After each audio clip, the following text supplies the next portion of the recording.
વિદ્યાર્થી મિત્રો, આજે લેસન નંબર 12 આલ્ડિહાઇડ કીટોન અને કાર્બોક્સિલિક એસિડ ની અંદર આપણે આલ્ડિહાઇડ અને કીટોનની ઓક્સિડેશન પ્રક્રિયા કે જે ટોલેન્સ કસોટી, ફેલિંગ કસોટી અને કીટોનનું ઓક્સિડેશન એટલે કે પોપોફના નિયમ માટેના એમસીક્યુ કેવી રીતે પૂછાય તેના માટેની ચર્ચા કરવાની છે.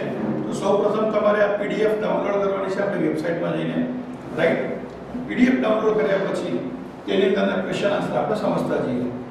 ક્વેશ્ચન આન્સરની ચર્ચા કરીએ પહેલા આપણે બેઝિક વાત સમજી લઈએ કે ટોલેન્સ કસોટીને રજત દર્પણ કસોટી પણ કહે છે.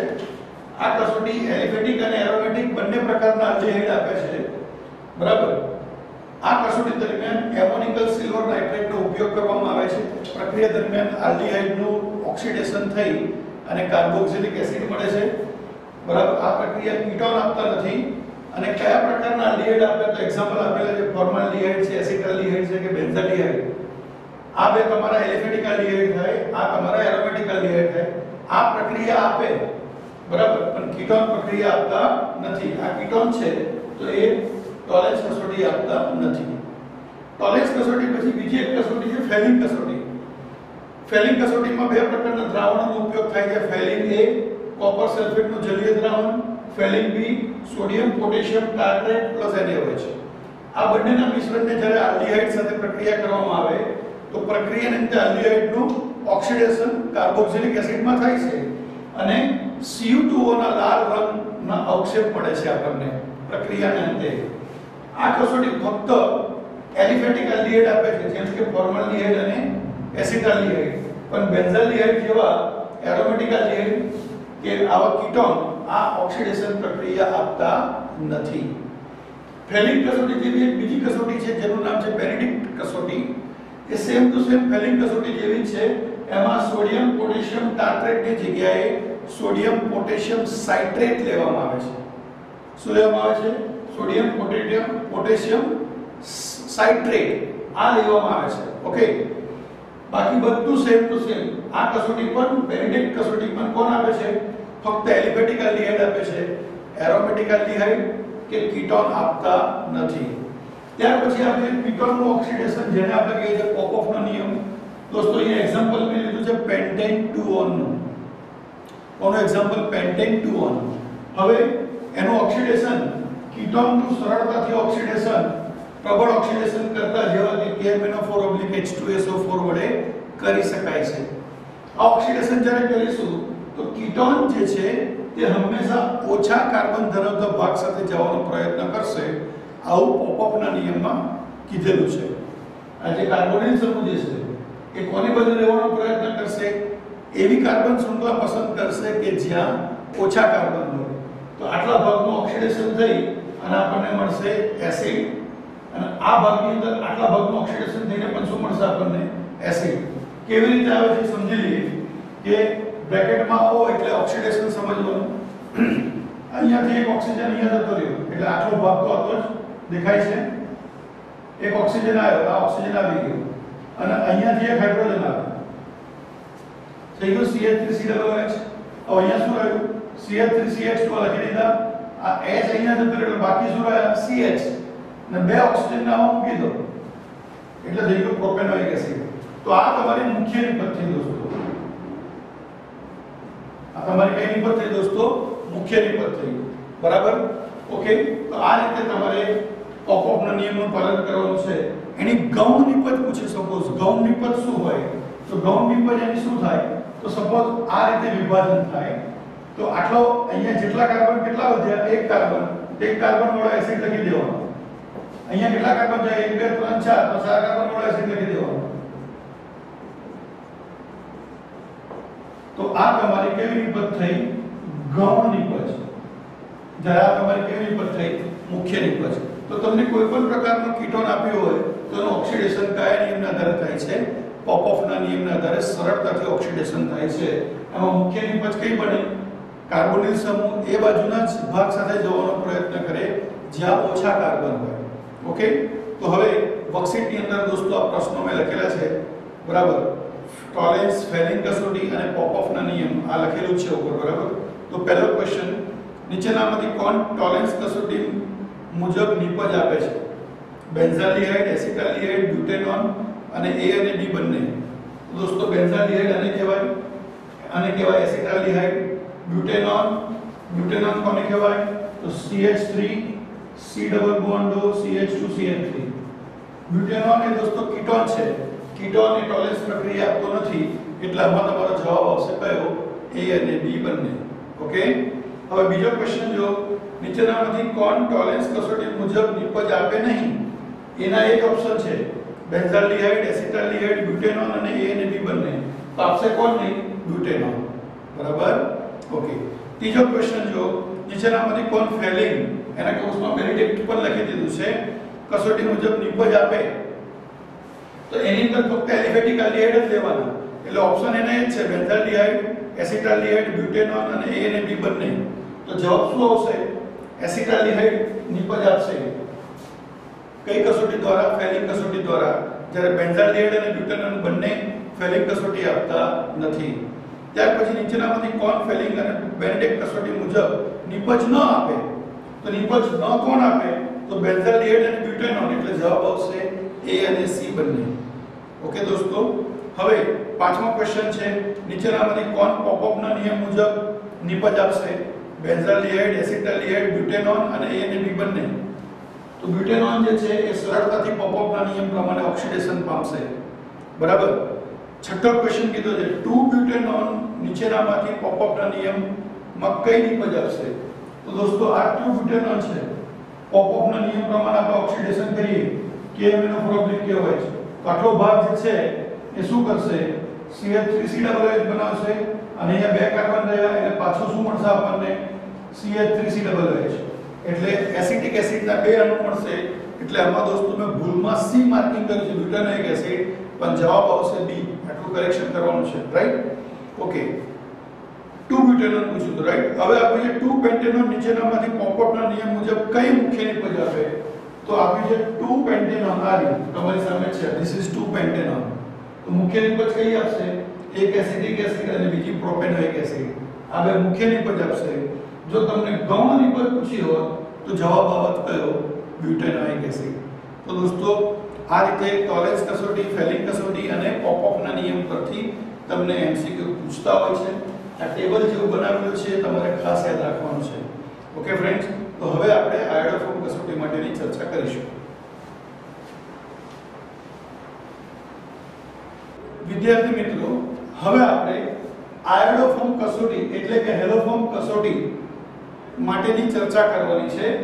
આ કસોટીને બીજા શબ્દોમાં સોડિયમ હાઇપોહેલાઇટ સાથેની કસોટી પણ કહેવાય અથવા મિથાઇલ કીટોનનો ઓક્સિડેશન પ્રક્રિયા પણ કહેવામાં આવે છે. આ પ્રક્રિયાની બેઝિક વસ્તુ યાદ રાખજો દોસ્તો. આપેલા આલ્ડિહાઇડ કે કીટોન કે આલ્કોહોલની અંદર CH3C ડબલ બોન્ડ O અથવા CH3CHOH ભાગ આવેલો હોય તો જ આ આયોડોફોર્મ કસોટી થાય છે, બાકી આયોડોફોર્મ કસોટી થતી નથી. બીજી વાત ખાસ, કાર્બોક્સિલિક એસિડ અને તેના વ્યુત્પન્નો જેવા કે આલ્ડિહાઇડ્સ, કાર્બોક્સિલિક એસિડ અને તેના વ્યુત્પન્નો જેવા કે એસ્ટર્સ, એસિડ ક્લોરાઇડ, એમાઇડ્સ અને એનહાઇડ્રાઇડ્સ, આ લોકો ક્યારે પણ આયોડોફોર્મ કસોટી આપતા નથી. તેમાં CH3C ડબલ બોન્ડ O ભાગ આવેલો હોય તો પણ તે ઓક્સિડેશન પ્રક્રિયા આપતા નથી. બરાબર? તો આપણે એના ઉદાહરણ સમજવાનો પ્રયત્ન કરીએ. તો દોસ્તો સૌપ્રથમ આ આયોડોફોર્મ કસોટી માટેની એક પ્રક્રિયા આપણે સમજી લઈએ. CH3C ડબલ બોન્ડ OH અને આપણે કહીશું એસિટાલ્ડિહાઇડ. આ છે એસિટાલ્ડિહાઇડ. એને આયોડોફોર્મ કસોટી દોસ્તો કરવા માટે 3 મોલ આયોડિનની પ્રક્રિયા NaOH ની હાજરીમાં કરવાની. આ કાર્બોનિલ ભાગની બાજુમાં મિથાઇલ સમૂહ આવેલો હોવો જરૂરી છે. મિથાઇલ સમૂહ એટલે CH3. બરાબર? તો અહીંયાથી આ 3 હાઇડ્રોજન અહીંથી 3 આયોડિન સાથે પ્રક્રિયા કરીને કરશે 3HI અને 3 આયોડિન અહીંયા ઉમેરી જશે, મળશે CI3C ડબલ બોન્ડ OH અને એની આગળ NaOH સાથે પ્રક્રિયા થશે તો આ CI3 અહીંયાથી એક H લઈ અને બનાવશે CHI3 જેને આપણે કહીશું આયોડોફોર્મ, જે પીળા રંગના હોય છે. અને બાકી કયો ભાગ રહ્યો? તો વત્તા H C ડબલ બોન્ડ આટલો ભાગ બાકી રહ્યો અહીંયા જોડાશે ONA, આ ONA અહીંયા જોડાઈ ગયો અને કહેવાય સોડિયમ ફોર્મેટ, અને કહેવાય સોડિયમ ફોર્મેટ, બરાબર. તો દોસ્તો આ રીતે પ્રક્રિયા થતી હોય છે. આલ્ડીહાઇડ કે કીટોન હોય તો આ રીતે આયોડોફોર્મ કસોટી આપે. આ આયોડોફોર્મ કસોટીને બીજા શબ્દોમાં દોસ્તો ક્લોરોફોર્મ કસોટી અથવા બ્રોમોફોર્મ કસોટી પણ કહેવાય. જો ક્લોરોફોર્મ હોય તો 3I2 ની જગ્યાએ 3Cl2 લેવાના, તો અહીંયા મળશે CCl3. આગળ પ્રક્રિયા કરશું તો CHCl3 મળશે, જેને ક્લોરોફોર્મ કહેવાય. બ્રોમોફોર્મ હોય તો અહીંયા લેવાના 3Br2, તો અહીંયા મળશે CBr3, તો અહીંયા છેલ્લે આવશે CHBr3, એને કહેવામાં આવશે બ્રોમોફોર્મ, બરાબર. ઇન શોર્ટ અને ટૂંકાણમાં સોડિયમ હાઇપોહેલાઇડ એટલે કે NaOH સાથે NaOH આ આયોડિન અને આ ભેગું થઈને શું બનાવશે? NaOI. જો ક્લોરીન તો NaOCl, બ્રોમિન તો NaOBr, જેને કહેવાય સોડિયમ હાઇપોહેલાઇટ, બરાબર. ઓકે, તો હવે આ કોન્સેપ્ટ સમજ્યા પછી આપણે MCQ સમજવાનો પ્રયત્ન કરીએ. તો દોસ્તો 8મા નંબરનો MCQ છે આપણી PDF ની અંદર. એમાં પહેલું કીધું છે કે નીચેનામાંથી કયો પ્રક્રિયક આયોડોફોર્મ કસોટી આપશે? એમાં ઓપ્શન A જે છે એની અંદર આપ્યું છે આઇસોપ્રોપાઇલ આલ્કોહોલ. તો આઇસોપ્રોપાઇલ આલ્કોહોલનું બંધારણ તમને ખ્યાલ છે દોસ્તો, આ આઇસોપ્રોપાઇલ આલ્કોહોલનું બંધારણ થયું. ઓપ્શન B આપ્યું છે શું? આઇસોપેન્ટાઇલ આલ્કોહોલ. તો આઇસોપેન્ટાઇલ આલ્કોહોલ, તો આ બંધારણ થઈ ગયું દોસ્તો આઇસોપેન્ટાઇલ આલ્કોહોલનું થઈ ગયું. ત્યાર પછી ટર્સરી બ્યુટાઇલ, તૃતીયક બ્યુટાઇલ આલ્કોહોલ, આ બંધારણ થઈ ગયું તૃતીયક બ્યુટાઇલ આલ્કોહોલનું. અને છેલ્લું બંધારણ કીધું છે નિયોપેન્ટાઇલ આલ્કોહોલ. તો આ થઈ ગયો તમારો દોસ્તો નિયોપેન્ટાઇલ. દોસ્તો પેન્ટાઇલ એટલે 5 કાર્બન આવે, બરાબર. હવે નક્કી કરો કે કોણ આયોડોફોર્મ કસોટી આપશે. જોવાનું આ. તો ઓપ્શન એ ની અંદર CH3CHOH આવી ગયું. CH3CHOH માટે આ આયોડોફોર્મ કસોટી આપશે. ચલો અહીંયા જો CHOH, તો અહીંયાથી અહીંયા નીચે આમાં H કરી નાખીએ. તો એની આગળ CH3 હોવો જરૂરી છે. શું CH3 છે? નથી. માટે ઓપ્શન B શું છે? આઇસોપેન્ટાઇલ આલ્કોહોલ આ કસોટી આપશે નહીં.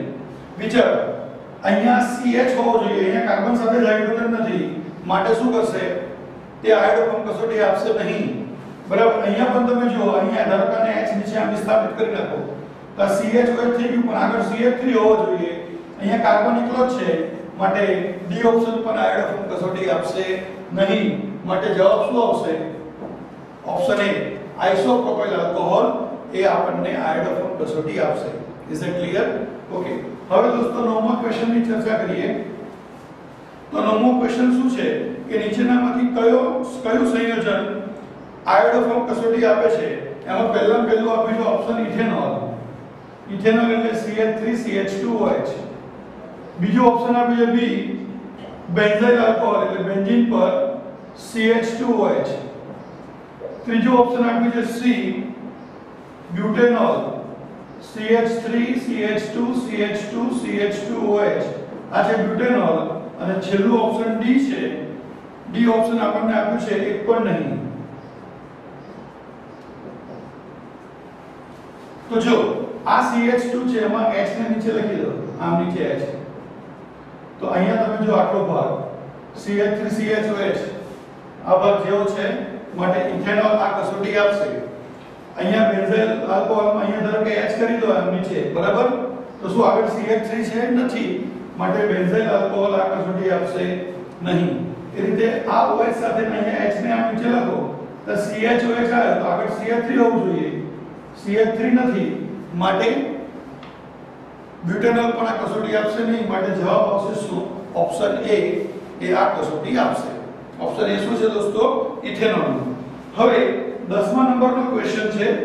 10મા નંબરનો ક્વેશ્ચન આપણે સમજીએ મિત્રો. તો પાછો એનો એક પ્રશ્ન કે નીચેનામાંથી કયું સંયોજન આયોડોફોર્મ કસોટી આપશે? તો પહેલું ઓપ્શન આપ્યું છે શું? Lactic acid. 10મો question lactic acid CH3CHOH COOH. આ લેક્ટિક એસિડ છે. B option beta hydroxy butyric acid, beta hydroxy butyric acid, beta hydroxy એટલે અહીંયા OH CH2COOH.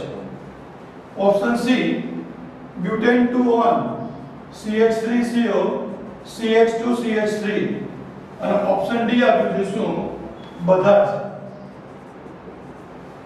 તો દોસ્તો જો હમણાં જ મેં વાત કરી આ નીચે નોટ લખી જશું કાર્બોક્સિલિક એસિડ અને તેના વ્યુત્પન્નો આ કસોટી આપતા નથી તેમાં CH3CO અથવા CH3CHOH સમૂહ આવેલો હોય તો પણ એ કસોટી આપશે નહીં. તો તમે અહીંયા જોઈ શકો છો આ લેક્ટિક એસિડ છે બરાબર, એની અંદર CH3CHOH ભાગ આવેલો છે પણ ઓક્સિડેશન આપે નહીં. કેમ? કે અહીંયા કાર્બોક્સિલિક એસિડ સમૂહ હાજર છે, તે ઓલરેડી ઓક્સિજનથી રીચ છે, ઓક્સિજન તેની અંદર સંતોષાયેલા છે, માટે આ કસોટી આપતા નથી. એ જ રીતે અહીંયા તમે જુઓ CH3CHOH છે પણ અહીંયા કાર્બોક્સિલિક એસિડ અવેલેબલ છે માટે અહીંયા પણ આ કસોટી જોવા મળતી નથી. અહીંયા તમે જુઓ CH3CO આ ભાગ આવી ગયો બરાબર, અને અહીંયા કોઈ જગ્યાએ કાર્બોક્સિલિક એસિડનો COOH સમૂહ નથી માટે સી ઓપ્શન શું કરશે આયોડોફોર્મ કસોટી આપશે બરાબર. અને ઓપ્શન બધા જ આપેલા છે એટલે આ બે નથી આપતા માટે જવાબ શું આવશે સી. સમજણ પડી દોસ્તો? એટલે ખાસ યાદ રાખવાનું કાર્બોક્સિલિક એસિડ સમજી લો મારી પાસે એસિટિક એસિડ છે. થોડા એક્ઝામ્પલ સમજીએ. જો એસિટિક એસિડમાં CH3CO ભાગ છે બરાબર, ત્યાર પછી મારી પાસે એસિડ ક્લોરાઇડ છે CH3C ડબલ બોન્ડ OCl જેને આપણે કહીએ એસિટાઇલ ક્લોરાઇડ, એની અંદર પણ CH3C ડબલ બોન્ડ O ભાગ છે. એસિટિક એનહાઇડ્રાઇડ CH3COO CH3CO એની અંદર પણ CH3CO ભાગ છે. એસિડ એમાઇડ CH3CONH2 એની અંદર પણ CH3CO વાળો ભાગ છે. એસ્ટર CH3C double bond O CH3 બરાબર. અહીંયા પણ આ તમારો CH3C ડબલ બોન્ડ O ભાગ આવી ગયો. આ થયો એસિડ, આ બધા તેના વ્યુત્પન્ન થયા અને એસિડ ક્લોરાઇડ કહેવાય. આ એનહાઇડ્રાઇડ છે, આ એમાઇડ છે, આ એસ્ટર છે બરાબર. આ દરેકની અંદર CH3CO ભાગ આવેલા છે છતાં પણ તે આયોડોફોર્મ કસોટી આપતા નથી. યાદ રાખજો દોસ્તો, ખાસ અગત્યનું આ સમૂહ આવેલા છે છતાં પણ આપતા નથી.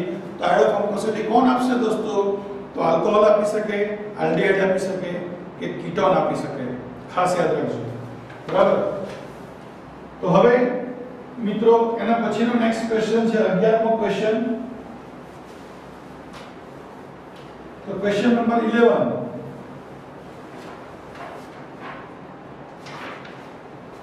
નીચેનામાંથી કોણ આયોડોફોર્મ કસોટી આપે છે? ક્વેશ્ચન નંબર 11 આયોડોફોર્મ કસોટી કોણ આપશે? તો પહેલું આપ્યું છે બ્યુટેન 2 ઓલ, ઓપ્શન એ. આ થઈ ગયું તમારું બંધારણ બ્યુટેન 2 ઓલ નું બરાબર. ઓપ્શન બી શું છે દોસ્તો? ફિનોલ, ફિનોલ એટલે બેન્ઝીન ઉપર હોય છે. ઓપ્શન સી શું છે? આઇસોબ્યુટાઇલ આલ્કોહોલ, તો CH3CH CH2OH આઇસોબ્યુટાઇલ આલ્કોહોલ. અને ડી ઓપ્શન આપ્યું છે મિથેનોલ CH3OH. તો તમે જોઈ શકો છો અહીંયા બ્યુટેન 2 ઓલમાં CH3OH સમૂહ CH3CHOH સમૂહ આવેલો છે, જ્યારે અહીંયા આમાં અને આમાં આવો ભાગ આવેલો નથી માટે આપણે કહી શકીશું બ્યુટેન 2 ઓલ જે છે તે પોઝિટિવ આયોડોફોર્મ કસોટી આપશે બરાબર. ઓકે. એના પછી 12મા નંબરનો ક્વેશ્ચન છે શું છે? નીચેનામાંથી કોણ આયોડોફોર્મ કસોટી આપે છે? ઓપ્શન એ આપ્યું છે એસિટાલ્ડીહાઇડ, એટલે એસિટાલ્ડીહાઇડ એટલે CH3C ડબલ બોન્ડ OH. આ એસિટાલ્ડીહાઇડ થઈ ગયો બરાબર. બીજો ઓપ્શન આપ્યું છે બેન્ઝાલ્ડીહાઇડ, બેન્ઝીન પર CHO. ત્રીજો ઓપ્શન આપ્યું છે શું દોસ્તો? પ્રોપિયોનાલ્ડીહાઇડ CH3CH2CHO. અને ઓપ્શન ડી આપ્યું છે શું? એક પણ નહીં. તો શું જવાબ આવશે દોસ્તો? તો અહીંયા તમે જોઈ શકો છો CH3C ડબલ બોન્ડ O ભાગ છે માટે તે આયોડોફોર્મ કસોટી આપશે. ઓકે. જ્યારે આની અંદર આ બંનેમાં એવો કોઈ ભાગ આવેલો નથી માટે તે આયોડોફોર્મ કસોટી આપશે નહીં. Is it clear? ઓકે. હવે 13મા નંબરનો ક્વેશ્ચન છે. 13મા નંબરનો પ્રશ્ન શું છે મિત્રો? કે નીચેનામાંથી કોણ આયોડોફોર્મ કસોટી આપે છે? નીચેનામાંથી કોણ આયોડોફોર્મ કસોટી આપે છે? તો પહેલું ઓપ્શન આપ્યું છે 12મા ક્વેશ્ચન નંબર 13. શું છે ઓપ્શન એ? એસિટોન એટલે સૂત્ર યાદ હોવું જોઈએ CH3COCH3. બીજું ઓપ્શન છે એસિડોફિનોલ એટલે બેન્ઝીન ઉપર COCH3. ત્રીજું ઓપ્શન છે બ્યુટેન 2 on CH3COCH2CH3. અને ડી ઓપ્શન છે બધા જ. તો જો દોસ્તો અહીંયા CH3CO ભાગ છે આપશે, અહીંયા CH3CO ભાગ છે આપશે, અહીંયા CH3CO ભાગ છે આપશે, માટે જવાબ આવશે બધા જ. ઓકે, તો આ કોના વિશે વાત થઈ દોસ્તો? આયોડોફોર્મ કસોટી. હવે થોડા બીજા એડિશનલ ક્વેશ્ચન જોઈએ. ચાલો, મારી પાસે આવું સંયોજન છે,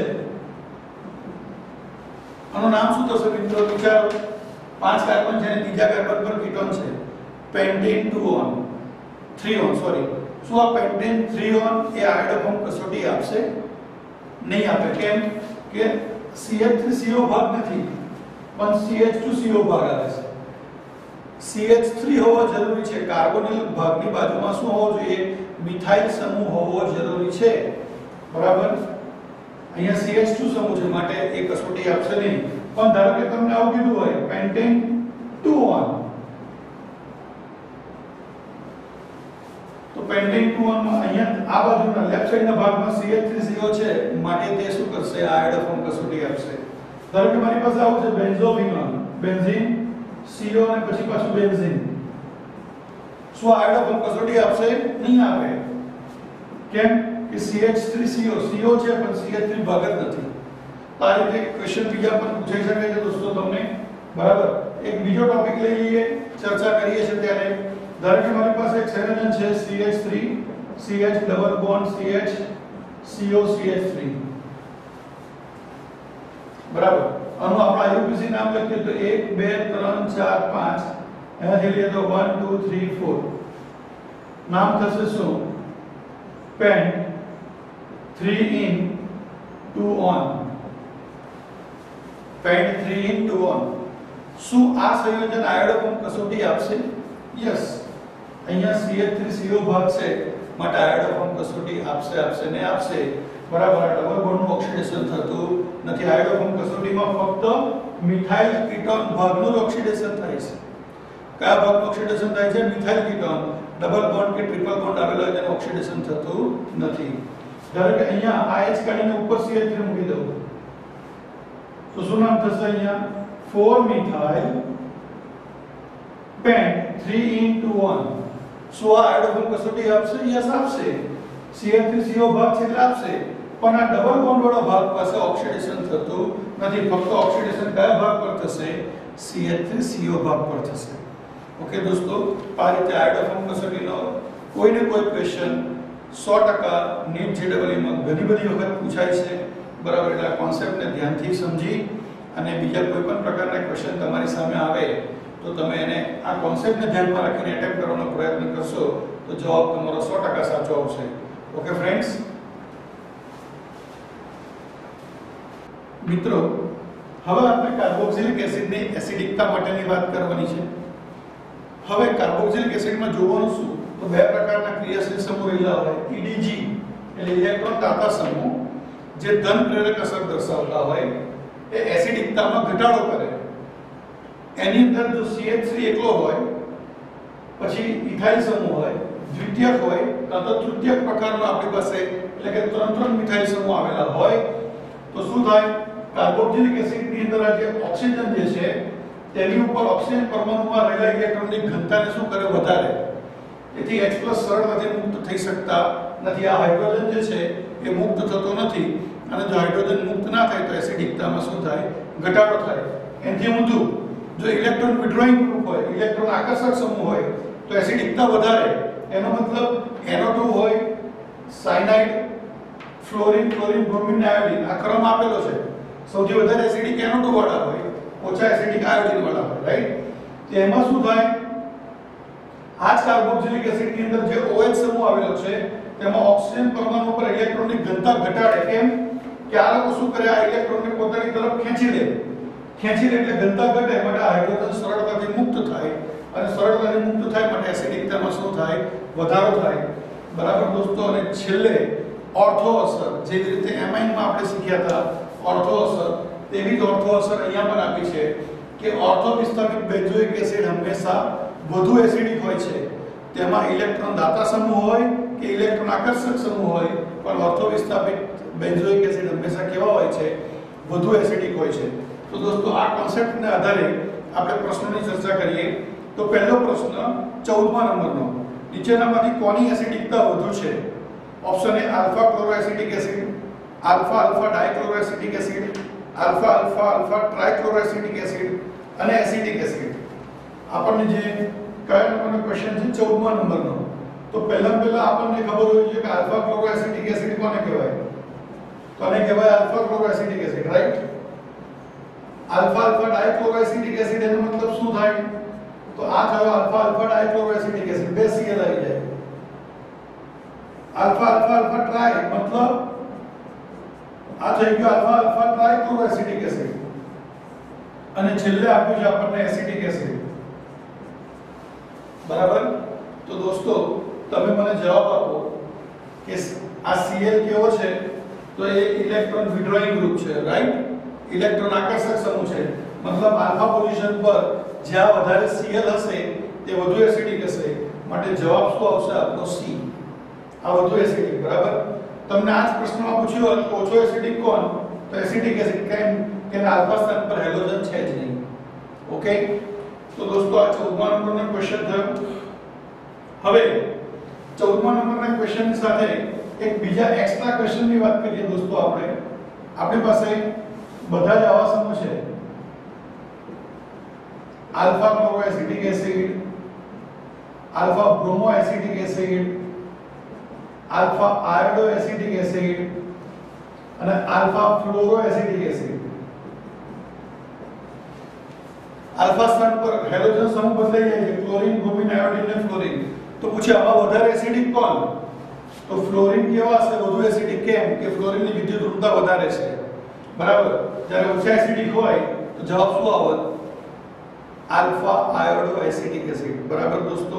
આ રીતનો એક્સ્ટ્રા ક્વેશ્ચન પણ તમે એની અંદરથી ડેવલપ કરી શકો છો. હવે 15મો ક્વેશ્ચન છે, નીચેનામાંથી કોણ વધુ એસિડિક છે? નીચેનામાંથી કોણ વધુ એસિડિક છે? તો આ ક્વેશ્ચનની અંદર આપણને આપે છે આલ્ફા ક્લોરો બ્યુટેનોઇક એસિડ. તો અહીંયા આપણે ચેન્જ કરવું પડશે. બ્યુટેનોઇક એસિડ એવો શબ્દ આપે છે દોસ્તો. તો બ્યુટેનોઇક એસિડ એટલે શું? 1 2 3 અને 4 કાર્બન. Alpha chloro. બરાબર. આલ્ફા ક્લોરો થઈ ગયો. પછી આપણે શું? Beta chloro. એટલે એને આ સ્થાન પર મૂકો એટલે બીટા સ્થાન કહેવાય એનું. બરાબર. પછી આપણે જે ગામા ક્લોરો.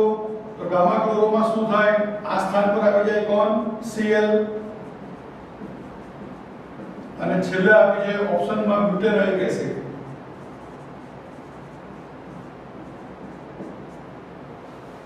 ચલો નક્કી કરો દોસ્તો. તો આલ્ફા પોઝિશન કાર્બોક્સિલિક એસિડની સૌથી નજીક છે, જ્યારે બીટા અને ગામા ધીમે ધીમે દૂર થાય છે. જ્યારે આમાં તો કોઈ જગ્યાએ હેલોજન સમૂહ આપ્યો જ નથી. હેલોજન સમૂહ એ ઇલેક્ટ્રોન આકર્ષક સમૂહ છે. માટે કાર્બોક્સિલિક એસિડથી જેટલો વધારે નજીક હોય તેટલી એની એસિડિકતા કેવી હોય દોસ્તો? વધારે. તો અહીંયા જવાબ કોનો આવશે? એ આન્સર વધુ એસિડિક થશે. અને ઓછો એસિડિક કોણ થશે? D બ્યુટેનોઇક acid. બરાબર દોસ્તો. તો આ તમારો 15મો ક્વેશ્ચન થયો. હવે નીચેનામાંથી કોણ વધુ એસિડિક છે? Alpha methyl pentanoic acid. Pentanoic acid એટલે દોસ્તો શું કર્યું? આ 15મો ક્વેશ્ચન થયો. 16મા ક્વેશ્ચનની વાત કરીએ. આલ્ફા મિથાઇલ એટલે આ થઈ ગયો આલ્ફા મિથાઇલ. પેન્ટેનોઇક એસિડ એટલે 5 કાર્બન કરી નાખે. બરાબર. પછી આપણે જે શું? બીટા મિથાઇલ પેન્ટેનોઇક એસિડ એટલે બીટા મિથાઇલ થઈ ગયો. પછી આપણે જે ગામા મિથાઇલ પેન્ટેનોઇક એસિડ એટલે આ થઈ ગયો gamma methyl.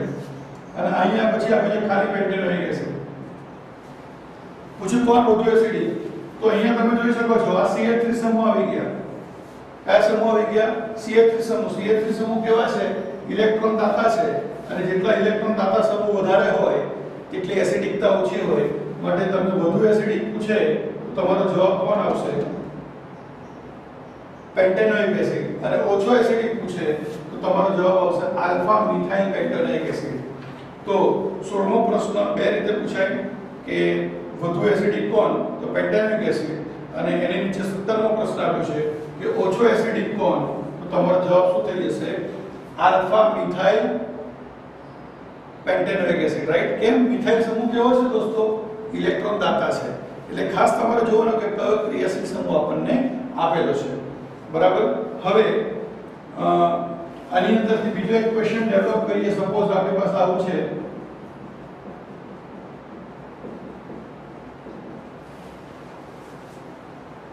Two methyl propanoic acid, પછી એકલું આપ્યું છે પ્રોપેનોઇક એસિડ, અને પછી આવું આપ્યું છે દોસ્તો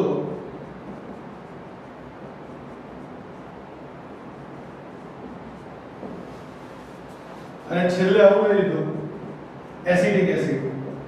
તમને પૂછે કે આ ચારની અંદર વધુ એસિડિક કોણ, તો દોસ્તો તમે જોઈ શકો છો અહીંયા એક CH3 સમૂહ છે, આલ્ફા પોઝિશન પર છે, બરાબર? અહીંયા CH3 સમૂહ છે પણ આલ્ફા પોઝિશન પર નથી. અહીંયા બે CH3 સમૂહ છે, જ્યારે અહીંયા કાર્બોક્સિલિક સાથે સીધો ડાયરેક્ટ CH3 જોડાયેલો છે. માટે એસિડિક એસિડ કેવો થશે દોસ્તો? વધુ એસિડિક થશે. જ્યારે 2,2-dimethyl પ્રોપેનોઇક એસિડ છે તે ઓછો એસિડિક થશે. તો આ રીતે દોસ્તો એડિશનલ ક્વેશ્ચન પણ તમને આ લોકો પૂછી શકતા હોય છે, રાઈટ ફ્રેન્ડ્સ? હવે 18મા ક્વેશ્ચનની આપણે ચર્ચા કરીએ. તો ક્વેશ્ચન નંબર 18મો જે આપણને આપેલો છે તેના ઉપર ફોકસ કરીએ. 18મો ક્વેશ્ચન જે છે શું છે? નીચેનામાંથી કોણ વધુ એસિડિક છે? 18મો ક્વેશ્ચન વધુ એસિડિક. ઓપ્શન એ આપ્યું છે prop 2-ine 1-oic acid.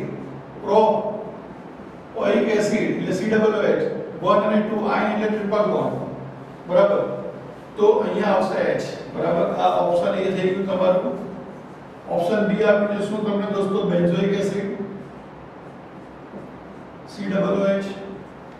Option C આપ્યું છે તમને પ્રોપ 2 આયન ને પણ ઈન સમજવાનું છે દોસ્તો. સી ઓપ્શન શું છે? એક પ્રોપ 2 ઈન, આયન નહીં. ઈન એટલે શું સમજવાનું દોસ્તો? તમારે અહીંયા ડબલ બોન્ડ સમજવાનો. તો ડબલ બોન્ડ સમજશો તો અહીંયા એક H આવશે, અહીંયા શું થશે? CH2 થશે. અને છેલ્લે આપ્યું છે શું દોસ્તો? તમને એસિડિક એસિડ. તો આ સમજવા માટે મિત્રો કાર્બોક્સિલિક એસિડ જે કાર્બન સાથે જોડાયેલો છે તેનું સંકરણ જુઓ. આ કાર્બનનું સંકરણ થશે sp.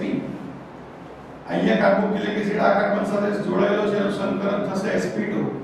આ કાર્બોક્સિલિક એસિડ આ કાર્બન સાથે જોડાયેલો છે, એનું સંકરણ થશે sp2. અને આ કાર્બોક્સિલિક એસિડ આ કાર્બન સાથે જોડાયેલો છે, એનું સંકરણ થશે sp3. તો દોસ્તો sp સંકરણ વાળો જે હોય કાર્બોક્સિલિક એસિડ, sp સંકરણ વાળા કાર્બન સાથે જોડાયેલો હોય તે વધુ એસિડિક હોય, અને sp3 સંકરણ સાથે જોડાયેલો હોય તે ઓછા એસિડિક હોય. તો આ તમારો શું થશે દોસ્તો? વધુ એસિડિક. અને આ કેવો થશે દોસ્તો? ઓછો એસિડિક. હવે આ બંનેની અંદર પ્રશ્નો ઉભો થાય કે બંનેમાં sp2 સંકરણ છે તો વધારે એસિડિક કોણ? તો અહીંયા sp2 સંકરણ પણ અહીંયા સસ્પેન્શન આવશે, જ્યારે આમાં સસ્પેન્શન આવશે નહીં, બરાબર? માટે બેન્ઝોઇક એસિડ એ આના કરતા કેવો થશે? વધુ એસિડિક થશે. તો ઓવરઓલ 18મા ક્વેશ્ચનમાં તમને વધુ એસિડિક પૂછ્યો હોય તો ઓપ્શન એ જવાબ આવશે શું? પ્રોપ 2-ine ઓઇક એસિડ, બરાબર? જ્યારે ઓછો એસિડિક પૂછ્યો હોય તો જવાબ આવશે શું? Acidic acid. તો 19મો ક્વેશ્ચન એ જ આપ્યો છે નીચેનામાંથી કોણ વધુ એસિડિક છે? દોસ્તો અહીંયા પણ પ્રિન્ટિંગ મિસ્ટેક છે. નીચેનામાંથી કોણ વધુ એસિડિક નથી અથવા ઓછો એસિડિક છે? આવો ક્વેશ્ચન સમજવાનો છે તો તમારો જવાબ આવશે શું દોસ્તો? Acidic acid. શું જવાબ આવશે? Acidic acid, right friends? હવે 20મા ક્વેશ્ચન તરફ જઈએ. આ સંકરણ વાળો ટોપિક ટેક્સ્ટબુકમાં નથી, પણ દોસ્તો આપણે આ સમજવું પડે પહેલા જ. નીટ JEE માં પણ પૂછી લે તો આપણને એનો કોન્સેપ્ટ ક્લિયર થવો જોઈએ કે કાર્બોક્સિલિક એસિડ sp સંકરણ જોડે જોડાયેલો હોય કાર્બન વાળા સાથે એ વધુ એસિડિક હોય, અને sp3 સાથે જોડાયેલો હોય તે કેવો હોય? ઓછો, બરાબર? ઓકે. 20મો ક્વેશ્ચન નીચેનામાંથી કોણ વધુ એસિડિક? ઓપ્શન એ આપ્યું છે ફોર્મિક એસિડ એટલે કે મિથેનોઇક એસિડ. ઓપ્શન બી આપ્યું છે બેન્ઝોઇક એસિડ. ઓપ્શન સી આપ્યું છે શું આપણને પ્રોપેનોઇક એસિડ, અને ઓપ્શન ડી આપ્યું છે આપણને શું એસિટિક એસિડ. તો વધુ એસિડિક પૂછ્યો છે તો દોસ્તો આપણો જવાબ આવશે શું ફોર્મિક એસિડ. કેમ કે અહીંયા કોઈ મિથાઇલ સમૂહ કે એવો કોઈ સમૂહ આવેલો નથી એટલે અહીંયાથી હાઇડ્રોજન શું થશે તરત દૂર થશે અને વધુ એસિડિક કોણ થશે દોસ્તો ફોર્મિક એસિડ. તમને પૂછે આમાં ઓછો એસિડિક કોણ થશે તો જો હમણાં આ ટોપિકમાં આપણે જોયું કે બેન્ઝોઇક એસિડ અને એસિટિક એસિડમાં બેન્ઝોઇક એસિડ વધુ એસિડિક છે જ્યારે એસિટિક એસિડ ઓછો છે એટલે આ બેમાં આ વધુ એસિડિક અને આ કેવો ઓછો એસિડિક. અને અહીંયા તમે જોયું આવ્યું પ્રોપેનોઇક એસિડ એસિટિક એસિડ કરતા ઓછો એસિડિક છે. આ બધામાં જો ઓછો પૂછ્યો હોય તો તમારો જવાબ શું આવી જાય પ્રોપેનોઇક એસિડ આવી જાય અને વધુ પૂછે તો જવાબ શું આવે ફોર્મિક એસિડ. ઓકે ફ્રેન્ડ્સ, તો આ તમારા ક્વેશ્ચન થયા. કોના વિશેની વાત થઈ એસિડિકતા એલિફેટિક એસિડની એસિડિકતા. હવે આપણે એરોમેટિક એસિડની એસિડિકતાની ચર્ચા કરશું દોસ્તો. વિદ્યાર્થી મિત્રો હવે આપણે 21મા નંબરના એમસીક્યુ ની ચર્ચા કરવાની છે. આ એમસીક્યુ ની અંદર આપણને કીધું છે કે નીચેનામાંથી કોણ વધુ એસિડિક છે? ઓર્થોનાઇટ્રોબેન્ઝોઇક એસિડ, પેરાનાઇટ્રોબેન્ઝોઇક એસિડ, મેટાનાઇટ્રોબેન્ઝોઇક એસિડ અને બેન્ઝોઇક એસિડ. આ ચાર ઓપ્શન આપણી સામે છે. ઓર્થોનાઇટ્રો, પેરાનાઇટ્રો, મેટાનાઇટ્રો અને બેન્ઝોઇક એસિડ. તો દોસ્તો અહીંયા પહેલા આપણે કોન્સેપ્ટ લાવવાનો ઓર્થો અસરનો કે ઓર્થો વિસ્થાપિત બેન્ઝોઇક એસિડ વધુ એસિડિક હોય માટે ઓર્થોનાઇટ્રો બેન્ઝોઇક એસિડ કેવા થશે વધુ એસિડિક. હવે આ ત્રણ વિશેની વાત કરું તો આ ત્રણની અંદર NO2 સમૂહ કેવો છે? તો NO2 સમૂહ ઇલેક્ટ્રોન આકર્ષક સમૂહ છે જે -I અસર દર્શાવે છે. માટે -I અસર સમૂહ વાળા જો રહેલા હોય આપણી પાસે બેન્ઝોઇક એસિડની અંદર તો એ હંમેશા વધુ એસિડિક હોય કારણ કે તે શું કરે છે આ અહીંયા ઓક્સિજનની ઘનતામાં ઘટાડો કરે છે. રાઈટ? તો આ બંને પેરાનાઇટ્રો અને મેટાનાઇટ્રો એ બંને બેન્ઝોઇક એસિડ કરતા કેવા થશે વધુ એસિડિક. તો ઓછું એસિડિક કોણ થશે દોસ્તો? બેન્ઝોઇક એસિડ એ કેવું થશે મિત્રો ઓછું એસિડિક થશે. હવે આ બેની અંદર વધારે એસિડિક કોણ? તો અહીંયા NO2 ની -I અસર અને -R અસર પેરા સ્થાન પર જોવા મળે છે જ્યારે મેટા સ્થાન પર ફક્ત -I અસર જોવા મળે છે. -R અસર મેટા સ્થાન પર જોવા મળતી નથી. માટે પેરાનાઇટ્રો બેન્ઝોઇક એસિડ એ મેટાનાઇટ્રો બેન્ઝોઇક એસિડ કરતા વધુ એસિડિક છે. તો આ તમારો વધુ એસિડ, બેન્ઝોઇક એસિડ ઓછો એસિડિક. તમને અહીંયા ચડતો ક્રમ પૂછે તો ચડતો ક્રમ એટલે નાનેથી મોટું તો શું લખવાનું? D C B A. અને ઉતરતો ક્રમ પૂછે ઉતરતો ક્રમ એટલે શું દોસ્તો મોટેથી નાનું તો શું આવશે? A B C D. બરાબર? ચડતો ક્રમ એટલે શું સમજવાનું? નાનેથી મોટું.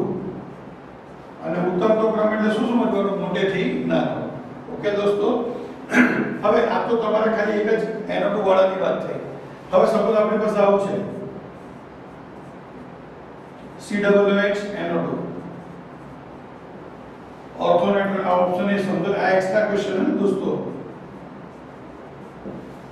પછી બી ઓપ્શન એવો આપી છે આપણને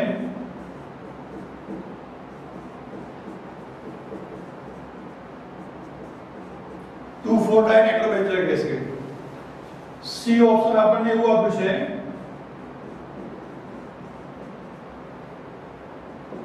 2,4,6-Trinitrobenzoic acid. અને ડી ઓપ્શન આપણને આપ્યું છે ખાલી બેન્ઝોઇક એસિડ. તો ચલો આમાં પૂછે કે આમાં વધુ એસિડિક કોણ ને ઓછો એસિડિક કોણ? તો મિત્રો અહીંયા જોઈ શકો છો NO2 સમૂહની સંખ્યા વધારે શેમાં છે? 2,4,6-Trinitrobenzoic એસિડમાં. માટે આ કેવો થશે તમારો વધુ એસિડિક થશે. જ્યારે આની અંદર NO2 સમૂહ આવેલા જ નથી માટે આ કેવા થશે દોસ્તો ઓછા એસિડિક થશે. કેવા થશે દોસ્તો ઓછા એસિડિક. પછી આની અંદર પણ તમને આવો ચડતો ક્રમ ને ઉતરતો ક્રમ પૂછે. ચડતો ક્રમ એટલે નાનેથી મોટું. ધારો કે અહીંયા ચડતો ક્રમ પૂછ્યો હોય તો શું લખો? નાનું કોણ છે? D. પછી બીજા નંબર પર આવશે A, પછી આવશે B અને છેલ્લે આવશે C. અને ઉતરતો ક્રમ પૂછે તો મોટેથી નાનું તો C ગ્રેટર ધેન શું થશે? B greater than A greater than D। दोस्तों खास चढ़તો અને ઉતરતો ક્રમ તમને નીટ જેડબલ્યુ માં પૂછે છે એટલે તમારે ખાસ આ કોન્સેપ્ટ યાદ રાખવાનો છે। ઓકે દોસ્તો, તો આ નાઇટ્રો વિશેની વાત થઈ, હવે આપણે ક્લોરો વિશેની વાત કરીશું। મિત્રો હમણાં જ આપણે 21 અને 22 ક્વેશ્ચનની વાત કરી, બરાબર। હવે 23માં ક્વેશ્ચન પર જઈએ। નીચેનામાંથી કોણ વધુ એસિડિક છે? ઓર્થોક્લોરોબેન્ઝોઇક એસિડ, મેટાક્લોરોબેન્ઝોઇક એસિડ, પેરાક્લોરોબેન્ઝોઇક એસિડ કે બેન્ઝોઇક એસિડ? તો ફરી પાછું Cl આવ્યો। Cl દોસ્તો શું છે? ઇલેક્ટ્રોન આકર્ષક સમૂહ છે, બરાબર। માટે ઇલેક્ટ્રોન આકર્ષક સમૂહ શું કરે? ઓક્સિજન પર ઇલેક્ટ્રોનની ઘનતામાં ઘટાડો કરે। ઇલેક્ટ્રોનની ઘનતા ઘટે તો હાઇડ્રોજન સરળતાથી દૂર થાય, બરાબર। માટે બેન્ઝોઇક એસિડમાં જો હેલોજન સમૂહ રહેલો હોય તો તે હંમેશા બેન્ઝોઇક એસિડ કરતા કેવો હોય? વધુ એસિડિક। માટે ત્રણે ત્રણ બેન્ઝોઇક એસિડ કરતા કેવા હશે? વધુ એસિડિક। હવે દોસ્તો આ ઓર્થોક્લોરોબેન્ઝોઇક એસિડ એટલે ઓર્થો અસર પ્રમાણે આ કેવો થશે? વધુ એસિડિક થશે, બરાબર। અને આ કેવો થશે? ઓછો એસિડિક, બરાબર। હવે આ બેમાં નક્કી કરવાનું કે કોણ વધુ એસિડિક અને કોણ ઓછો એસિડિક। તો Cl ની માઈનસ I અસર છે, સાથે સાથે ક્લોરીનમાં પ્લસ R અસર પણ હોય છે, NO2 માં માઈનસ R અસર હોય છે, પણ ક્લોરીનની અંદર પ્લસ R અસર હોય છે અને આ પ્લસ R અસર મેટા સ્થાન પર લાગુ પડતી નથી। માટે મેટાક્લોરોબેન્ઝોઇક એસિડ એ પેરાક્લોરોબેન્ઝોઇક એસિડ કરતા વધુ એસિડિક હોય છે, બરાબર। માટે વધુ આ બધામાં સૌથી વધારે પૂછ્યું હોય તો જવાબ શું આવે? ઓર્થોક્લોરો। 22માં ક્વેશ્ચનમાં તમને શું પૂછ્યું છે? ઓછો એસિડિક, તો તમારો જવાબ શું આવશે? Benzoic acid. અને ત્યાર પછી તમને ચડતો ક્રમ અને ઉતરતા ક્રમનો ક્વેશ્ચન। કે ચડતો ક્રમ એટલે શું? તો નાનેથી મોટું। તો નાનું કોણ? બેન્ઝોઇક એસિડ એટલે D C B A। અને ઉતરતો ક્રમ એટલે શું આવશે દોસ્તો? મોટેથી નાનું। તો શું આવશે? A greater than B greater than C greater than D। તો દોસ્તો આ પ્રમાણે આપણે ક્લોરો બેન્ઝોઇક એસિડ વિશેની ચર્ચા કરી શકીશું। આવા ક્વેશ્ચન ચડતો ઉતરતો ક્રમ વાળા ક્વેશ્ચન આપણને સ્પર્ધાત્મક પરીક્ષામાં પણ પૂછાય છે દોસ્તો। હવે આપણે નાઇટ્રોની વાત કરી, ક્લોરોની વાત કરી। હવે મિથાઇલ સમૂહ જો અહીંયા હોય તો એની એસિડિકતા શું આવશે તેના પર આપણે ક્વેશ્ચનની ચર્ચા કરશું। વિદ્યાર્થી મિત્રો, હવે આપણે 25 અને 26 નંબરના MCQ ની ચર્ચા કરવાની છે। એની અંદર શું આપ્યું છે? નીચેનામાંથી કોણ વધુ acidic? Orthomethyl benzoic acid, benzoic acid, metamethyl benzoic acid અને પેરામિથાઇલ બેન્ઝોઇક એસિડ। આવો ઓપ્શન તમને ધારો કે આપેલા હોય તો વધુ એસિડિક કોણ? તો દોસ્તો ઓર્થો વિસ્થાપિત બેન્ઝોઇક એસિડ વધુ એસિડિક હોય છે, માટે ઓર્થોમિથાઇલ બેન્ઝોઇક એસિડ તમારો વધુ એસિડિક થાય, બરાબર। કઈ અસરને કારણે? ઓર્થો અસર। ઓર્થો અસરમાં ઇલેક્ટ્રોન દાતા સમૂહ હોય કે ઇલેક્ટ્રોન આકર્ષક સમૂહ હોય તે જોવાનો નથી, આપણે ફક્ત તેની એસિડિકતા વધુ હોય તે નક્કી કરવાનું। ઓર્થો વિસ્થાપિત એટલે એસિડિક વધુ હોય, ઓકે। હવે B C અને D ની વાત કરીએ તો મિથાઇલ સમૂહ એ દોસ્તો ઇલેક્ટ્રોન દાતા સમૂહ છે। ઇલેક્ટ્રોન દાતા સમૂહ ઇલેક્ટ્રોનની ઘનતા વધારે, ઇલેક્ટ્રોનની ઘનતા વધારે માટે એસિડિકતા ઓછી હોય। તો ઓછું એસિડિક કોણ થાય? પેરામિથાઇલ। આ બંને કરતા પેરામિથાઇલ કેમ ઓછું? કે અહીંયા પ્લસ I અસર ઉપરાંત અહીંયા હાઇપર કોન્જુગેશન જોવા મળે છે, જ્યારે મેટા સ્થાનમાં ફક્ત પ્લસ I અસર જોવા મળે છે, હાઇપર કોન્જુગેશન જોવા મળતું નથી। માટે પેરામિથાઇલ બેન્ઝોઇક એસિડ ઓછો એસિડિક છે, જ્યારે વધુ એસિડિક કોણ છે? ઓર્થોમિથાઇલ એસિડિક, બરાબર। ઓર્થોમિથાઇલ બેન્ઝોઇક એસિડ કેવો છે? વધુ એસિડિક છે, જ્યારે પેરામિથાઇલ બેન્ઝોઇક એસિડ કેવો છે દોસ્તો? ઓછો એસિડિક છે। Is it clear? હવે તમને ચડતો ક્રમ પૂછે તો ચડતો ક્રમ એટલે શું? નાનેથી મોટું, તો D C B A। અને ઉતરતો ક્રમ પૂછે તો A greater than B greater than C greater than D। યાદ રાખવાનું दोस्तों मेटा स्थान पर કોઈ પણ પ્રકારની રેઝોનન્સ એટલે સસ્પંદન અસર જોવા મળતી નથી. પ્લસ આર અસર હોય કે માઈનસ આર અસર હોય કે હાઇપર કન્જુગેશન હોય, મેટા સ્થાન પર જોવા મળતું નથી. એ ફક્ત પેરા સ્થાન પર જ જોવા મળે છે. બરાબર. હવે આના એક્સ્ટ્રા ક્વેશ્ચન દોસ્તો આપણે જોઈએ તો આપણી પાસે સપોઝ આવું છે,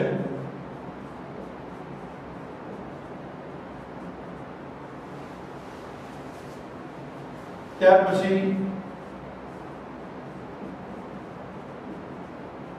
2 મિથાઇલ સમૂહ 2,4 ડાયમિથાઇલ બેન્ઝોઇક એસિડ, પછી આવશે શું દોસ્તો 2,4,6 ટ્રાઇમિથાઇલ બેન્ઝોઇક એસિડ. આ ત્રણ જ ઓપ્શન આપ્યા છે, A, B અને C. પૂછે વધુ એસિડિક કોણ? તો મિથાઇલ સમૂહ જેમાં ઓછા તે વધુ એસિડિક, વધારે તે કેવા? ઓછા એસિડિક. બરાબર. તો દોસ્તો આ રીતે જેમ આપણે 13મા ચેપ્ટરમાં એમાઇન સંયોજન અને એસિડિકતાની વાત કરી હતી તેવી જ વાત આપણે આ ચેપ્ટરની અંદર પણ એસિડિકતાની કરી છે અને મોટાભાગના બધા જ ટોપિક આવરી લેવાનો પ્રયત્ન કર્યો છે. તો એસિડિકતા પરથી ખાસ ક્વેશ્ચન પછી ગુજકેટ હોય, જીડબલ્યુ હોય કે નીટ હોય એ લોકો પૂછે છે ને પૂછે જ છે. બરાબર. એટલે ટોપિકને ખાસ રિવાઇઝ કરીને ધ્યાનથી જોજો. Okay friends. અને હવે આપણે છેલ્લા ટોપિક તરફ જઈશું, આલ્ડોલ સંગનન, ક્રોસ આલ્ડોલ સંગનન અને કેનિઝારો પ્રક્રિયા. વિદ્યાર્થી મિત્રો, હવે આપણે 27મા નંબરના એમસીક્યુ ની ચર્ચા કરવાની છે. નીચેનામાંથી કોણ આલ્ડોલ પ્રક્રિયા આપતું નથી? દોસ્તો અહીંયા જ્યારે આલ્ડોલ શબ્દ આવે ત્યારે આપણે તેના જે ઓપ્શન આપેલા છે તેના પર ધ્યાન રાખીએ. Option A CH3 C double bond OH plus CH3 C double bond OH. આ બંને અણુ કોના છે દોસ્તો? એસિટાલ્ડિહાઇડના છે. પહેલા નક્કી કરો કે શું બંને અણુ પાસે કાર્બોનિલ કાર્બન છે? કાર્બોનિલ કાર્બન એટલે કાર્બન સાથે ઓક્સિજન દ્વિબંધી જોડાયેલો હોય. તેની બાજુનો કાર્બન જે છે એ આલ્ફા કાર્બન કહેવાય. યાદ રાખજો, આલ્ડોલ સંગનન, ક્રોસ આલ્ડોલ સંગનન અને કેનિઝારો પ્રક્રિયા જે છે તે આલ્ફા કાર્બનની પાસે જોડાયેલા એસિડિક હાઇડ્રોજનને કારણે થતી હોય છે. આલ્ફા કાર્બન સાથે જોડાયેલા હાઇડ્રોજનને આપણે એસિડિક હાઇડ્રોજન કહીએ છીએ, તેને કારણે થાય. આ પ્રક્રિયા મંદ NaOH ની હાજરીમાં થાય તો આલ્ફા કાર્બન પરથી હાઇડ્રોજન અહીંયા જશે ઓક્સિજન પાસે, તો શું થશે? CH3 આ CH O પાસે આવી ગયો અણુ H, રહ્યું શું? CH2 અહીંયા જોઈન થઈ જાય, CH2 CHO. અને એને જ્યારે આપણે ગરમ કરીશું તો આ OH અને H દૂર થશે, નિર્જલીકરણ પ્રક્રિયા થશે અને નિપજમાં મળશે CH3 CH double bond CH CHO. આનું નામ શું થશે? તો દોસ્તો આનું નામ થશે બ્યુટ 1 2 3 એટલે 2 in 1 આલ. આ મુખ્ય નિપજ થશે આ પ્રક્રિયાને અંતે. પહેલા સ્ટેપને અંતે કઈ નિપજ મળશે? તો 3 હાઇડ્રોક્સી બ્યુટેનાલ. मतलब આ ઓપ્શન A જે છે એ આલ્ડોલ સંગનન પ્રક્રિયા આપશે. હવે ઓપ્શન B આપ્યું છે કીટોન. અહીંયા બંને એસિટોનના અણુ આપેલા છે. તો દોસ્તો બંને જ્યારે એસિટોનના અણુ આપેલા હોય ત્યારે શું જોવાનું? બંને પાસે કાર્બોનિલ કાર્બન છે, બંને પાસે આલ્ફા કાર્બન છે, આલ્ફા હાઇડ્રોજન સરખા છે.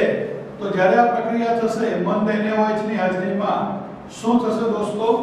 આ આલ્ફા કાર્બન પરથી એક હાઇડ્રોજન આવશે O સાથે, તો અહીંયા શું થશે? CH3C આ CH3 ઉપર જતો રહેશે. O નું રૂપાંતરણ શેમાં થઈ જશે? OH માં.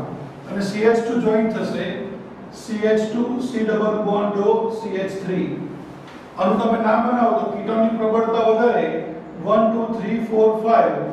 ચોથા કાર્બન પર OH અને મિથાઇલ, તો નું નામ થાય 4 hydroxy 4 methyl pentane 2 on. Pentane 2 on.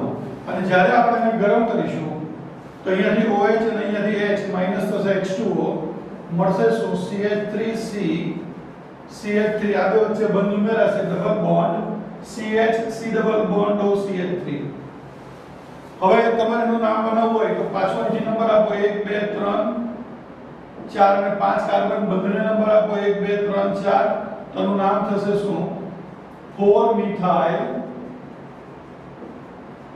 Pant 3 in 2 on આ એની નિપત થશે માટે આ બંને એસીટોન પણ આ પ્રક્રિયા આપશે હવે છેલ્લું ઓપ્શન આપે છે શું આપણને CH3 CH2 CHO પ્રોપેનાલ્ડિહાઇડ અહીંયા પણ લઈ લેવાનો CH3 CH2 CHO આ જે છે એને આપણે લખશું C ડબલ બોન્ડ OH એટલે આ આલ્ફા કાર્બન પર જે હાઇડ્રોજન અહીંયા આવશે શું થશે પ્રક્રિયા કોની હાજરીમાં થશે દોસ્તો મંદ NaOH તો શું મળશે આપણને CH3 CH2 આ CH નીચે થઈ જશે OH અહીંયા જોઈન થશે CH નીચે થશે CH3 આલ્ફા કાર્બન પર નો આગળનો જે ભાગ છે તે નીચે શાખામાં આવી જશે રાઈટ તો આનું નામ શું થશે મિત્રો પહેલો બીજો ત્રીજો ચોથો પાંચમો આ બીજો અને ત્રીજો બીજા પર મિથાઇલ ત્રીજા પર હાઇડ્રોક્સી તો નામ થાય 3 હાઇડ્રોક્સી 2 મિથાઇલ પેન્ટેનાલ બરાબર કોઈ કે સર હાઇડ્રોક્સી પહેલા કેમ લખ્યું મિથાઇલ પછી કેમ લખ્યું કારણ કે જે પૂર્વરૂપમાં લખાતા હોય તેને આલ્ફાબેટ પ્રમાણે લખાય ABCD પ્રમાણે તો હાઇડ્રોક્સી નો H પહેલા આવે મિથાઇલ નો M પાછળ આવે માટે નામ થશે 3 હાઇડ્રોક્સી 2 મિથાઇલ પેન્ટેનાલ અને જ્યારે આપણે પાછું ગરમ કરશું તો અહીંયાથી OH અને અહીંયાથી H જશે માઈનસ થશે H2O આ બંને વચ્ચે બંધ ઉમેરાશે મળશે CH3 CH2 CH double bond C CHO અને અહીંયા CH3 તો છે તો એનું નામ શું થશે 2 મિથાઇલ પેન્ટ 1 2 3 4 5 બંને નંબર આપી દો 1 2 આ પછી આ ત્રીજો અને આ ચોથો તો 2 મિથાઇલ શું થશે પેન્ટ 2 in 1 r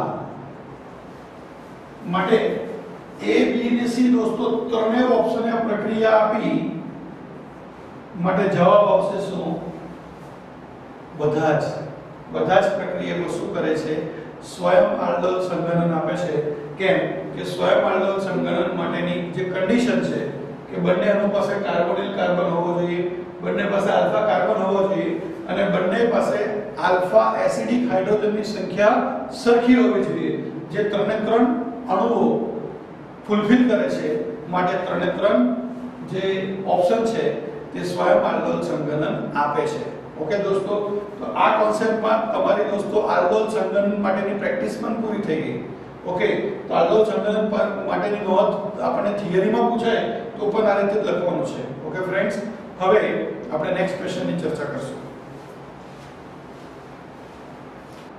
મિત્રો હમણાં આપણે 27મા ક્વેશ્ચનમાં સ્વયં આલ્ડોલ સંઘનન માટેની વાત કરી હવે 28મો ક્વેશ્ચન છે એમાં કીધું છે કે નીચેનામાંથી કોણ કેનિઝરો પ્રક્રિયા આપતું છે આપણને ઓપ્શન આપેલા છે દોસ્તો એના પર ધ્યાન રાખીએ કે પહેલું ઓપ્શન કીધું છે બધા જ પછી બી ઓપ્શનમાં એવું કીધું છે ફોર્માલ્ડિહાઇડ આપેલા છે આપણને તો દોસ્તો ફોર્માલ્ડિહાઇડનું બંધારણ આપણને ક્લિયર ખબર હોવું જોઈએ ઓપ્શન સી જે છે તેની અંદર આપ્યું છે આપણને શું બેન્ઝાલ્ડિહાઇડ એટલે બેન્ઝીન પર C double bond OH plus benzene પર C ડબલ બોન્ડ OH અને ઓપ્શન ડી આપ્યું છે એક બેન્ઝાલ્ડિહાઇડ છે અને બીજો ફોર્માલ્ડિહાઇડ છે હવે ક્રોસ આલ્ડોલ કેનિઝરો પ્રક્રિયા જે છે 50% NaOH ની હાજરીમાં થાય અને એવું કહેવાય છે કેનિઝરો પ્રક્રિયામાં કે એક અણુનું ઓક્સિડેશન થાય બીજાનું રિડક્શન થાય એક અણુનું શું થાય ઓક્સિડેશન બીજાનું રિડક્શન થાય રિડક્શન થી આપણને આલ્કોહોલ મળે અને ઓક્સિડેશન થી આપણને મળે છે કાર્બોક્સિલિક એસિડ બરાબર હવે કેનિઝરો પ્રક્રિયા માટેની બેઝિક વાત બંને પાસે કાર્બોનિલ કાર્બન હોવા જોઈએ છે એની બાજુમાં આલ્ફા કાર્બન જ નથી માટે આ બંને પ્રક્રિયા તો શું કરશે કેનિઝરો પ્રક્રિયા આપશે નિપજ શું મળશે તો ધારો કે રિડક્શન થાય તો આપણને મળશે CH3OH મિથેનોલ વત્તા HCOONA sodium format methanol plus sodium format અને આ સોડિયમ ફોર્મેટની આગળ જો પ્રક્રિયા કરીએ આપણે HCl સાથે તો આપણને મળશે ફોર્મિક એસિડ. આ NaCl જતા રહે મળશે ફોર્મિક એસિડ. તો આ આપણને રિડક્શન થી નિપજ મળી, આ આપણને નિપજ મળી ઓક્સિડેશન થી. એ જ રીતે અહીંયા 50% NaOH વડે પ્રક્રિયા કરો તો શું થશે? તો જો બંને પાસે કાર્બોનિલ કાર્બન છે તો કે છે, બંને પાસે આલ્ફા કાર્બન છે પણ અહીંયા હાઇડ્રોજન નથી, બંને અણુમાં આલ્ફા હાઇડ્રોજન નથી, માટે અહીંયા કેન્ઝારો પ્રક્રિયા થશે અને એક અણુનું ઓક્સિડેશન એટલે ધારો કે પહેલાનું રિડક્શન થાય તો આપણને મળશે આલ્કોહોલ અને કહેવાય બેન્ઝાઇલ આલ્કોહોલ, અને બીજાના ઓક્સિડેશનથી શું મળશે? આપણને મળશે સોડિયમ બેન્ઝોએટ, જેની આગળ પ્રક્રિયા કરતા બેન્ઝોઇક એસિડ નિપજ મળે. બરાબર. હવે તમે અહીંયા જુઓ કે અહીંયા બેન્ઝાલ્ડિહાઇડ આપે છે, કાર્બોનિલ કાર્બન છે, અહીંયા આલ્ફા કાર્બન છે પણ આલ્ફા હાઇડ્રોજન નથી, જ્યારે અહીંયા આલ્ફા કાર્બન જ નથી. તો આવી પરિસ્થિતિમાં પણ કેન્ઝારો પ્રક્રિયા થાય છે 50% NaOH સાથે. તો યાદ રાખવાનું, બેન્ઝાલ્ડિહાઇડ રિડક્શન કરશે જ્યારે ફોર્માલ્ડિહાઇડ ઓક્સિડેશન કરશે. બરાબર. માટે અહીંયા આપણને મુખ્ય નિપજ શું મળશે? તો બેન્ઝીન પર CH2OH વત્તા HCOONA અને આગળ પ્રક્રિયા કરતા આપણને મળશે ફોર્મિક એસિડ. બરાબર. તો આ એમસીક્યુ દોસ્તો JEE નીટમાં પૂછાઈ ગયો છે. બેન્ઝાલ્ડિહાઇડ અને ફોર્માલ્ડિહાઇડની પ્રક્રિયાથી શું નિપજ મળશે? તો આપણે લખી શકીએ બેન્ઝાઇલ આલ્કોહોલ, જેને બીજા શબ્દોમાં કહેવાય ફિનાઇલ મિથેનોલ અને સોડિયમ ફોર્મેટ. બરાબર. બેન્ઝાલ્ડિહાઇડનું શું થશે? રિડક્શન થશે અને ફોર્મિક એસિડ ફોર્માલ્ડિહાઇડનું શું થશે? ઓક્સિડેશન થશે. તો દોસ્તો આ રીતે કેન્ઝારો પ્રક્રિયા B, C અને D ત્રણ ઓપ્શન આપે છે. બરાબર. આથી જવાબ આવશે A, બધા જ પ્રક્રિયા આપશે. એમાં ખાસ અગત્યનું આ D જે છે તે, કારણ કે આ બંનેમાં અણુઓ સરખા છે જ્યારે આમાં અણુઓ અલગ અલગ છે, એક બેન્ઝાલ્ડિહાઇડ છે, બીજો ફોર્માલ્ડિહાઇડ છે. રાઈટ. તો મેં જે સમજાવ્યું તે ખાસ ધ્યાનથી દોસ્તો યાદ રાખજો. બરાબર. અને છેલ્લા ક્વેશ્ચન તરફ આગળ વધીશું. હવે મિત્રો હવે આપણે 29 નંબરના MCQ ની ચર્ચા કરવાની છે. નીચેનામાંથી કોણ ક્રોસ આલ્ડોલ પ્રક્રિયા આપતું છે? તો દોસ્તો આપણને જે ઓપ્શન આપે છે 29 નંબરનો MCQ, એમાં ઓપ્શન નંબર A. હું દરેકે દરેક પ્રક્રિયા દોસ્તો આખી લખીશ અને હું તમને એનો જવાબ સમજાવીશ. રાઈટ. એટલે તમારો થિયરીનો કોન્સેપ્ટ છે એ પણ મજબૂત થતો જાય.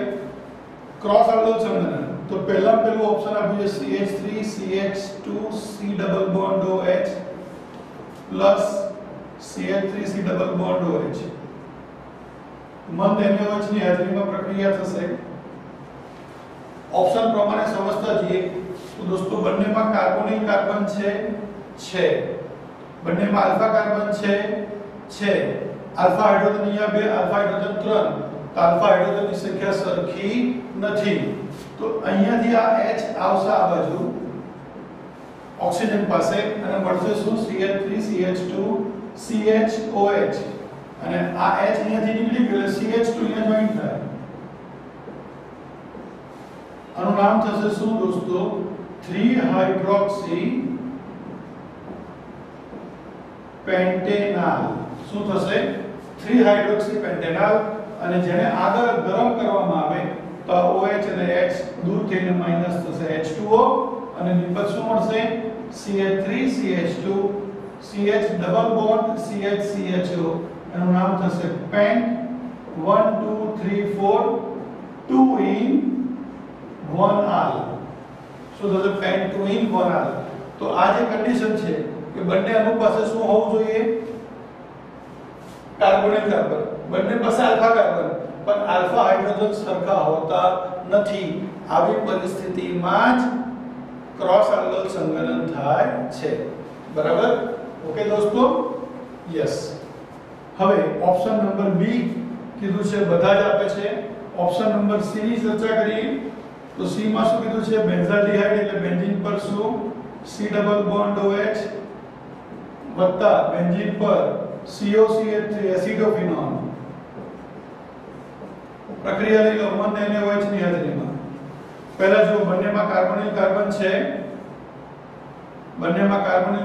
છે, રાઈટ. અહીંયા આલ્ફા કાર્બન છે, અહીંયા 3 હાઇડ્રોજન છે ત્યારે અહીંયા આલ્ફા કાર્બન જ નથી. આવી પરિસ્થિતિમાં આ આલ્ફા કાર્બન અહીંયાથી એક H અને આપશે. શું મળશે? તો બેન્ઝીન પર આ CH આ H અહીંયા જોઈન થઈ ગયો. આ O સાથે અહીંયાથી એક હાઇડ્રોજન આવશે એટલે મળશે અહીંયા OH. અને CH2 અહીંયા જોઈન થશે CH2 CO અને અહીંયા થશે બેન્ઝીન. હવે તમારે આનું નામ બનાવવું છે તો આ બધામાં કીટોન વધારે પ્રોપર છે. આ 1 2 ને 3 અને કહેવાય હાઇડ્રોક્સી અને કહેવાય ફિનાઇલ. આલ્ફાબેટિકલ ઓર્ડરમાં હાઇડ્રોક્સી પહેલા આવે એટલે એનું નામ થાય 3 હાઇડ્રોક્સી 1 3 ડાયફિનાઇલ પ્રોપેન 1 ઓન. આ એનું IUPAC નામ થાય. અને આગળ જો એને ગરમ કરવામાં આવે તો OH અને H દૂર થાય માઈનસ થઈ જશે H2O મળશે શું? Benzene CH double bond. આ OH અને H ગયા CO અને અહીંયા મળશે આપણને બેન્ઝીન. આનું નામ થશે આ પહેલો કાર્બન બીજો ને ત્રીજો બંને નંબર આપો પહેલો ને બીજો તો 1 3 ડાયફિનાઇલ prop 2 in 1 on. Prop 2 in 1 on. Is it clear? તો દોસ્તો આ પણ તમારી ક્રોસ આર્ગલ સંગઠનનું જ ઉદાહરણ છે. બરાબર? હવે ડી ઓપ્શન વિશેની વાત કરીએ તો ડી ઓપ્શનમાં શું આપ્યું છે? આપણને બેન્ઝાલ્ડિહાઇડ આપ્યું છે અને એની પ્રક્રિયા આપી છે CH3C ડબલ બોન્ડ OH સાથે એસિટાલ્ડિહાઇડ સાથે. પ્રક્રિયા મંદ અને OH ની હાજરીમાં થાય. આલ્ફા કાર્બન અહીંથી હાઇડ્રોજન જવા દેશે O સાથે તો શું મળશે? બેન્ઝીન પર CHOH અને જોઈન થશે શું? CH2CHO. એનું નામ બનાવો તો પહેલો કાર્બન બીજો ને ત્રીજો કાર્બન ત્રીજા પર OH અને ફિનાઇલ તો 3 હાઇડ્રોક્સી 3 ફિનાઇલ પ્રોપેનાલ. આ એનું IUPAC નામ થાય. અને જ્યારે એને આપણે ગરમ કરશું મિત્રો તો અહીંયાથી OH અને અહીંયાથી જશે H માઈનસ થશે H2O અને નિબધમાં મળશે બેન્ઝીન પર CH double bond CH CHO. બરાબર? એનું IUPAC નામ થશે 1 2 3 એટલે કે 3 ફિનાઇલ નંબર આપી દો અહીંયા ડબલ બોન્ડ ને 1 2 3 વિનાઇલ પ્રોપ 2 in 1 આલ. આ એનું શું થશે? IUPAC નામ. જ્યારે એનું સામાન્ય નામ છે સિનેમાલ્ડિહાઇડ. એનું સામાન્ય નામ શું છે દોસ્તો? સિનેમાલ્ડિહાઇડ. એનો મતલબ કે A C અને D ત્રણેય ક્રોસ આલ્ડોલ પ્રક્રિયા આપી માટે આમાં પણ જવાબ આવશે B. તો દોસ્તો આ 27 28 અને 29મો ક્વેશ્ચન છે એમાં દોસ્તો મેં જાણી જોઈને બધા જ ઓપ્શન આપેલા છે. કેમ કે સાથે સાથે હું તમને થિયરીનો કોન્સેપ્ટ પણ સમજાવી શકું. બરાબર? સાથે અહીંયા એક બીજી વાત કરું કે આપણો આ જે ડી ઓપ્શન છે એમાં પહેલો પ્રક્રિયક તમે જો એરોમેટિક આલ્ડિહાઇડ છે અને બીજો પ્રક્રિયક એલિફેટિક આલ્ડિહાઇડ છે. તો એરોમેટિક આલ્ડિહાઇડ અને એલિફેટિક આલ્ડિહાઇડની જે ક્રોસ આલ્ડોલ પ્રક્રિયા છે તેને ક્લેસન સ્મિથ પ્રક્રિયા પણ કહેવામાં આવે છે. માટે આ જે ડી ઓપ્શન છે એને ક્લેસન પ્રક્રિયા પણ કહેવામાં આવે છે. ક્લેસન સંઘનન. સરળ શબ્દોમાં શું કહેવાય એને? ક્લેસન સંઘનન. બરાબર? પણ છતાં પણ એને ક્રોસ આલ્ડોલ સંઘનનની અંદર જ ગણતરીમાં લેવામાં આવે છે. તો દોસ્તો આ આપણી ટેક્સ્ટબુક પ્રમાણેના ક્વેશ્ચન આન્સર થયા. આ અલગથી 12મા ચેપ્ટરનો આપણે એક વિડિયો બનાવેલો છે જેની અંદર આપણે ટોલેરન્સ પ્રક્રિયા એટલે આલ્ડિહાઇડ અને કીટોન ઓક્સિડેશન ની ચર્ચા કરી, આયોડોફોર્મ કસોટી માટેની વાત કરી, ત્યાર પછી કાર્બોક્સિલિક એસિડની એસિડિકતા માટેની વાત કરી અને છેલ્લે આપણે જે 3 પ્રશ્નો જોયા તેમાં કાર્બોનિલ કાર્બનના આલ્ફા કાર્બન પર રહેલા એસિડિક હાઇડ્રોજનને કારણે થતી પ્રક્રિયા એટલે કે સ્વયં આલ્ડોલ સંઘનન, ક્રોસ આલ્ડોલ સંઘનન અને કેનિઝારો પ્રક્રિયા માટેની પણ ચર્ચા કરી. તો આ ખૂબ જ અગત્યનો વિડિયો છે. આ બધા જ MCQ તમને કામ લાગશે દોસ્તો. અમારી આ પ્રયત્નને તમારા વધુને વધુ મિત્રો સુધી પહોંચાડો. આ વિડિયો અમારા વેબસાઇટની અંદર ફ્રી અવેલેબલ છે, YouTube પર પણ અવેલેબલ છે. તો અમારી આ YouTube ચેનલને દોસ્તો ખાસ તમે લાઈક કરી, શેર કરી, સબસ્ક્રાઇબ કરજો. બરાબર? અને અમારા પ્રયત્નોને તમારા મિત્રોને પહોંચાડવાનો ખાસ પ્રયત્ન કરજો. Thank you very much. વિદ્યાર્થી મિત્રો, અમારી વેબસાઇટ www.revisioneducation.com પર માત્ર 999 રૂપિયામાં NCERT દ્વારા માન્ય ધોરણ 12 સાયન્સના ગુજરાતી અને અંગ્રેજી માધ્યમના તમામ લેસનના વિડિયો કે જેમાં સ્વાધ્યાયના પ્રશ્નો, ઉદાહરણ, લખાણ સંબંધી પ્રશ્નો અને કોમ્પિટિશન એક્ઝામ જેવી કે JEE નીટ અને ગુજકેટ માટેના MCQ વિડિયો જોઈ શકો છો. આ જ વિડિયોના ડેમો લેક્ચર અમારી YouTube ચેનલ રિવિઝન એજ્યુકેશન પર પણ તમે જોઈ શકો છો. અમારી આ YouTube ચેનલને લાઈક, સબસ્ક્રાઇબ કરી અને વધુને વધુ વિદ્યાર્થીઓ સુધી શેર કરો. Thank you very much.